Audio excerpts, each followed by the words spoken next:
સુરેન્દ્રનગરમાં શક્તિ માતાજીના મંદિરે ક્ષત્રિય મહિલાઓના ઉપવાસ. ભાવનગર લોકસભા બેઠક પર આપ પાર્ટીના ઉમેદવારનું ફોર્મ અંતે માન્ય. માધવપુર ઘેડ ખાતે વિવાહ પ્રસંગ પૂર્ણ કરી ભગવાન શ્રી કૃષ્ણ અને રૂક્ષ્મણીજીની જાન દ્વારકા પહોંચતા ભવ્ય સામૈયું. ન્યૂઝીલેન્ડમાં જમીન પર સાપ જ નથી હોતા. પાકિસ્તાનની સંસદમાં સાંસદો સ્ટાફના પગરખાંની ચોરી, તપાસના આદેશ. દેશમાં ભીષણ ગરમી, અનેક વિસ્તારોમાં સામાન્ય કરતાં 4 થી 6 ડિગ્રી વધુ તાપમાન. અમેરિકાનો પહેલી વખત ઇઝરાયેલના સૈન્ય યુનિટ પર પ્રતિબંધ, નેતન્યાહુને ફટકો. કોંગ્રેસ કૌભાંડો અને ત્રાસવાદનો પર્યાય બની: યોગી આદિત્યનાથ. કોંગ્રેસ દેશની સંપત્તિ, જેમના વધુ બાળકો છે તેમને ઘૂસણખોરોને વહેંચી દેશે: મોદી. પાકિસ્તાનના ચોખામાંથી જીવાત નીકળતા રશિયાની પ્રતિબંધ મૂકવા ચેતવણી.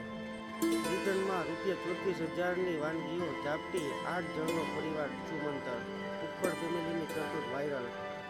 સુરતમાં કોંગ્રેસને ફટકો, મુખ્ય અને ડમી ઉમેદવારોના નામાંકન પત્ર રદ. અમદાવાદ એર કાર્ગોથી મોકલેલું 33 લાખની કિંમતનું સોનું પટણા પહોંચ્યું જ નહીં. એરપોર્ટ પોલીસે ચોરીનો ગુનો નોંધી તપાસ શરૂ કરી. અંબાણીના ફોર્મ મામલે કોંગ્રેસ છેક સુપ્રીમ સુધી લડશે: ભાજપે 18 કોંગ્રેસી ઉમેદવારના વાંધા ઉઠાવ્યા.